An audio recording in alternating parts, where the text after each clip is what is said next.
The Sniper Elite games have now sold well over 10 million copies, which is nothing to sneeze at when you realize that a simple man, Carl Fairborn, has been the lead throughout the entire series. They have never tried to outglitz or outglamour the competition. What they have done is always delivered solid third-person and first-person shooter elements that emphasize stealth and mission planning and the sheer violence of channeling the experience of a man racking and stacking Nazi nutsacks like a pro bowler somehow able to score a 400 game.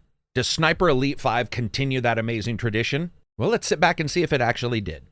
And remember, if you don't want to subscribe here, I would love for you to do that though, go and maybe subscribe to one of the channels that you do watch and just haven't done so before. One of the channels that I watch and actually like is Delwraith. I love his stuff. If you get a chance, go check it out. Reviews, news, all kinds of content on YouTube.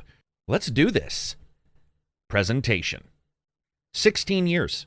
That's Sniper Elite's total extended life. Following the traveling Wilbury of snipers from North Africa, Italy, Germany, Carl has explored and then emptied some of the coolest battlefields known to man, and Elite 5 continues that tradition from the very start. Now, first up, Sniper Elite 5 has some magnificent levels. Levels that have you staring down the barrel of a high-bore case in a castle for Nazi snipers, and you realize, dude, I'm going to be able to actually go to that spot. The game's handling of the locations is both finely tuned to make the game's experience actually sing as you play it, but it also offers a little bit more with each new location, something I'm going to talk about in a bit. Now, the first level is across enemy beaches, checkpoints, trenches, bunkers, and frustrating moments where barbed wire stops you from sneaking around enemies, which is pretty much what barbed wire is supposed to do. The variety is what's noticeable here. The same level then stretches out into a big forested area with you sneaking through areas, taking out enemies, and making your way through these heavily armored tunnels and cutouts that then lead up to a radar dish that in many places reminds you of the misfortune of the team taking out the radar and saving Private Ryan. This works in perfect tandem with the audio, which anyone who loves games is going to want to check out in the audio section in a bit. The next level, it puts you into forests and small village locations. And then after that, the presentation shows a massive castle that you go to. And each level offers something unique. It's also incredibly clean. While photogrammetry has been used to clean up textures and certainly offer a more grounded, realistic look to a lot of the locations, but it's how it's all put together. If anything, Sniper 5 is the most surprising to me in this series. No matter where I thought I was heading, there was always tons of locations off the beaten path, and the ones that I went to looked really good. Excellent level design throughout. Now, enemies and animations are fine, though I did run into some bugs. For example, I had one where my machine gun just kept reloading time and time again. That happened twice while I was gaming. Overall, I like it. There are some animation issues. For example, switching some of the weapons look great, and a couple others just sort of pop the weapon from your hand onto your back, and you sort of switch it out. Not the greatest. Bullet cams, though, they're back, and now even the smaller weapons can trigger them, with ricochets also a part of the game. Watching a bullet fly off a lamp and smash through the neck of an enemy in slow motion is incredible. They just do not actually get old as an experience. Like the first time I canoed someone's brain cavity with a well-placed high-velocity round, I watched them drop, turned around, shot somebody in the legs running down the steps, watched their femur turn into graham crackers, and they just slid down the steps, just thump, thump, thump. Luckily, the presentation is also matched by performance, something that I would say is probably the best I've seen in one of their games so far. With both Vulkan and DirectX 12 on the PC present as options, I tried both. They did warn us about a crash that was being experienced in Vulkan. I was lucky I didn't get crashes on either version that I played. I will talk about one huge issue I did have with the game, though, in a later section. With a current i7 and a 2080 Ti, I was able to get 70 to 80 FPS 4K with every single setting on Ultra. That would drop to high 50s, around 55 to 58 in a couple spots, or when the battles were insanely heavy. However, FSR is here, version 1.0, and setting it on performance, I was getting 150 to 180 FPS. Setting it on Ultra, I was getting 90 to 100 and never dropping below 70. Also, a few games, like games before this, have shown that FSR 1 isn't actually that great looking in some locations. For example, the fantastic looks of Far Cry 6 didn't really speak to the strengths of that. And all of the performance indicators all scaled directly to the 1080 Ti as well. So you should be set up pretty well. There's a lot of options if you're not. Overall, while Elite isn't going to take home the gold for looks, on my machine performance was incredible. I love the game's clean look and all of the different items and places you could go, as well as the way you could traverse. And that brings us to gameplay. So you continue to play Karl Fairburn, easily the world's most resilient sniper. The dude has lopped off more heads than the French Revolution. Known as the guillotine, Nazi ender, and my favorite, Karl Split to Nuts Fairborn, your job is to uncover the mysterious Project Kraken, a Nazi plan. And like all Nazi plans, it's an evil one. Prior to the missions, you can set up various loadouts, 2 main guns plus a handgun, as well as side items. These loadouts also show you different unlocks that you will get by performing different things within the game, different activities, as well as various different levels that you get to. You'll have different ammo types, new silencers, scopes, and they all read out their changes in a very nice stats page that shows you a basic readout, but if you click a button, it shows you a very advanced, detailed readout for those people who like to really stat crunch. Just clicking a button, tracking everything from bullet drop off, the wind, loudness of the shot. Once you decide what you want, you head out. While Sniper doesn't change a great deal, it does add some changes to this. SMGs and pistols, as I said before, can now activate those X-ray cams, which slow down time to display repeated bullets and devastation. There are also workbenches, usually 1 per level, where you can go and change all the weapon loadout if you find out that you've made a mistake in how it's all suited for a particular level, or sometimes it'll unlock an item. Another great part to this game is as you go through it, you can actually unlock new starting locations for that mission. So if you return to the mission, usually there's 3 to 5 other locations you will be able to start at once you unlock them. They look like little campfires. You light it and it will unlock that spot for the next time you decide you want to play it. The rest, of course, is shooting, stealth, and searching. Depending on difficulty, shooting takes into account wind, your bullet drop, armor piercing, acoustics. There's an awesome feeling of consistently taking into account every single thing around you. Take that far off shot and you have to hope that an enemy isn't just standing in the bushes nearby you and hears it, because you can run for cover, but they can also flank you, pincer you, as well as alert others and set off massive base-wide alarms in some locations. And whether you switch out to one of your other weapons or you decide to go sneaky, you can do pretty much all of it. Enemies react to finding you. They try to ghost your position. It just works really well. Sneaking up and either killing or knocking out enemies and carrying their bodies off is also something that you can do. Searching them and, of course, booby-trapping them works. Also with Elite, the game does have a sort of semi-living world, meaning that vehicles will pass locations and people do have some wide-reaching patrols. And a nicely placed booby-trap body can alert you to enemies sneaking up behind you 5, 10, or even 15 minutes after you left that area. And that is an incredible feeling. No matter where you are, you're always waiting. When that explosion goes off, sometimes it'll cut to that slow motion scene of them moving that booby-trapped body, and it will alert you to those enemies sneaking up on you. There's so many different strategies you can employ with just that it's pretty incredible. The game also has a tremendous number of collectibles, most of them readable or in some way building on the fiction of these locations being real. I have to say this might be one of the first games in a year or two where I tried to 100% a number of the levels because I was actually interested in just what I was finding and where I was finding them, as well as the game's side mission style and how it presents them. As you're going towards the main missions, you can unlock side missions just by being there, shooting somebody, or moving through a particular location. You'll get secret doors that require items to unlock, special leaders to kill, and the way the game introduces them is in this unobtrusive yet really enticing way. It's hard to pass up taking out an enemy leader when you find out that he's hanging out at the local church after brutally murdering everybody inside, even when your main mission is on the other side of the island. And that'll bring up traversal, because you do end up sprinting around a lot, or climbing a lot, or crawling a lot. It is, for the most part, pretty good. Your heartbeat goes up and down as you engage in battle, sprint, and move around, which of course affects your aim. I can say that animations can get wonky for some things, especially if you're trying to climb in some places that you're not necessarily supposed to, but they sort of look like you should be able to.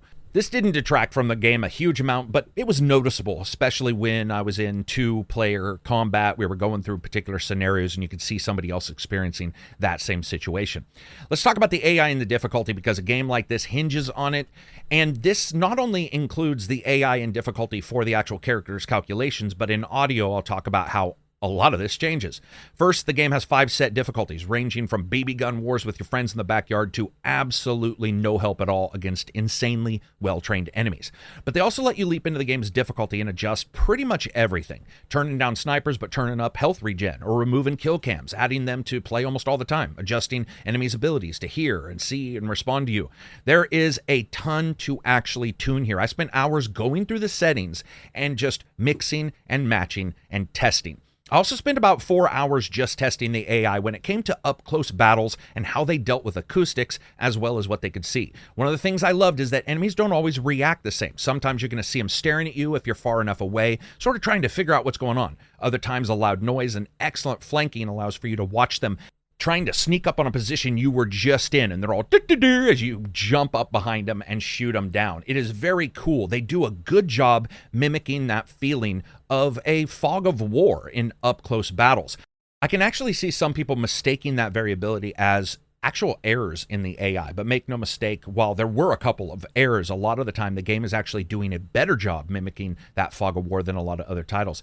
If there's one complaint I do have, it's that sometimes the enemy will just Congo line down a stairwell towards you, and if you're fast and have good aim, you can turn that spot into a bloodbath. They do retreat as well, but there are times when you're cleaning out enemies thinking to yourself, God damn, no wonder they lost. And speaking of losing or winning, you can do a lot of things to get to the end of the campaign. Not only does the game have the campaign, but it has full co-op with it. It's very seamless, inviting friends to play the game with you throughout the entire story. You also have a wave-based survival mode for up to 4 players, working in tandem to survive and getting a good deal of unlockables and customizables like clothing in return. Also, the game has a full 16-player PvP. But the main surprise here is something that a lot of people have been talking about. That's the enemy sniper invasions, where enemy snipers, who are real people, come into your game and try to take you out, adding their own skill and ideas to whatever difficulty settings you have tuned the game to. So while you're trying to do your mission, their mission is to kill you. Now, you can call in for help on the level, finding the general location of the enemy sniper and where they are. But if you want to do it a second time, because of course everybody can move, the enemy is now informed of where you are. It is awesome. There's a couple systems at play here, but it becomes this tense battle, adding PvP to the PvE until one of you is DOA. Elite 5 does feel more dynamic than the prior games, whether it be the co-op and the multiplayer and how it works, whether it be the changes to the systems and how the guns work and the various different loadouts, or this kind of new style of PvP. Regardless of all this, as you get through levels, you gain experience. That also includes some unlocks. Now, as you level up, you get these skill points to add to equipment skills, survival skills, and shooting skills. For instance, you can have a skill that lets you heal up once when you're downed. Another that'll let you use a secondary weapon when you're down, which is a damned sight more useful than the pistol. Skills that let you add equipment slots to carry more items and a ton more. Also, the game lets you have different skill sets for PvP that you have for the single-player campaign, which is a godsend, as some of the skills might not be as useful depending on the mode you're playing. And all this, of course, works in combination with the acoustics I'll talk about in a second, but just the way the weapons change as you do the different loadouts and different upgrades to all of them. Even a sniper rifle with a different break can mean needing to set up in an entirely different position for a shot, lest it's heard and half of the Nazi army comes goose-stepping your way. To make sure things made sense with the upgrades, Rebellion actually had weapons historians sort of check the stats and physics in the game, making sure that the games felt like a closer approximation than maybe they've had in the past. I like these kind of games that really do understand their strength. They understand the momentum that they've gained via the fan base that they have already supplied into this newest title, and I feel that they've done a very good job replicating the past games while adding layers upon it. Now, it's called Sniper Elite 5, not Carl randomly talking to people and giving lots of hugs. It's going to feel familiar, but it is number 5 in this series, and familiarity doesn't mean that they can't add new stuff, which I feel that they did. Speaking of what they added, let's talk a little bit about audio. An invasion of mainland Europe, mounted from England. But nobody knows when or where the blow will fall. Charlie? Thanks. I just needed a distraction. Yeah, the weather in Ostend is better this time of year. But France has better food.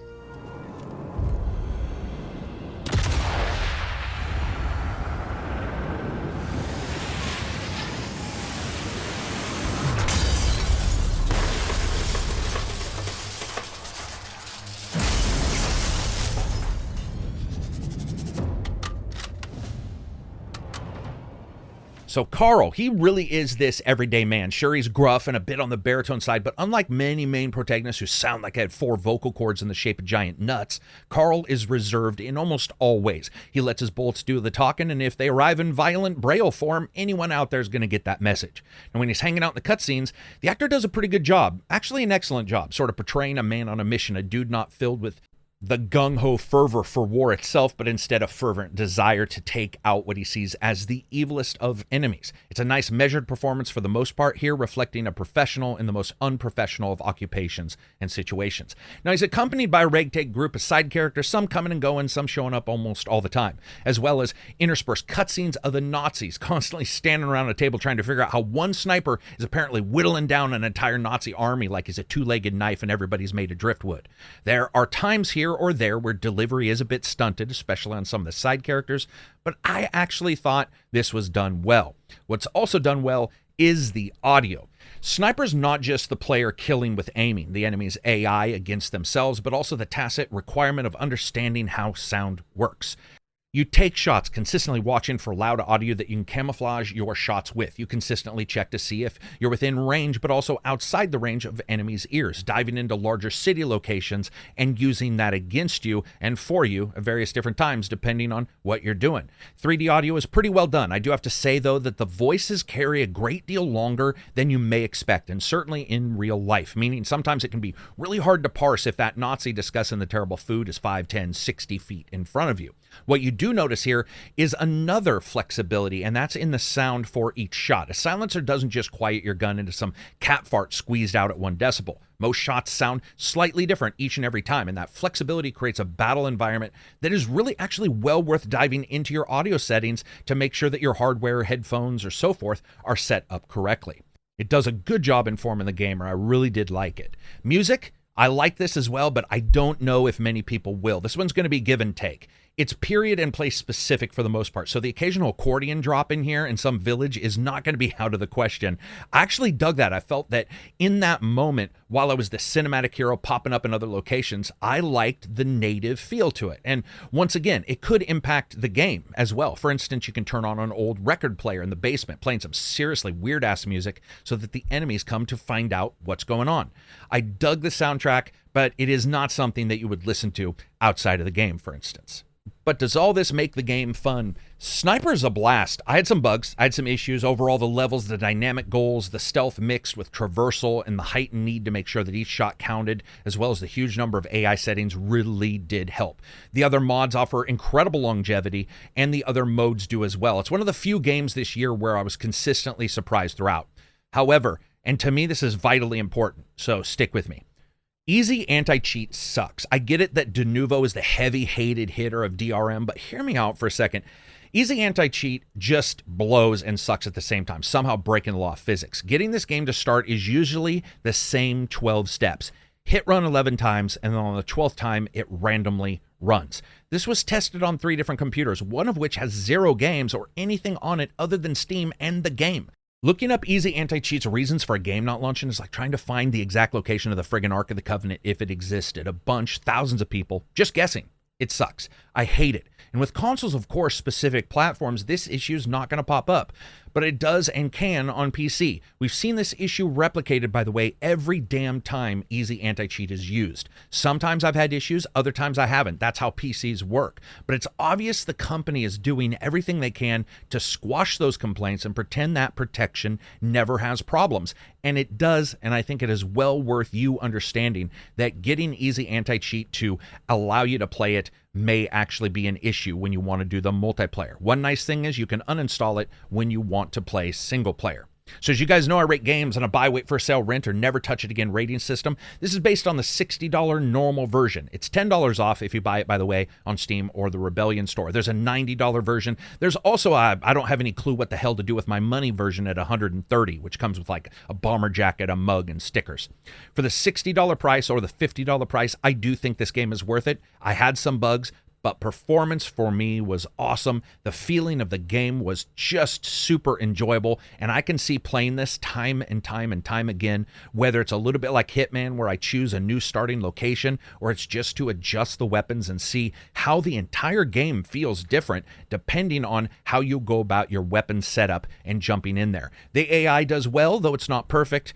Overall, though, a really enjoyable title.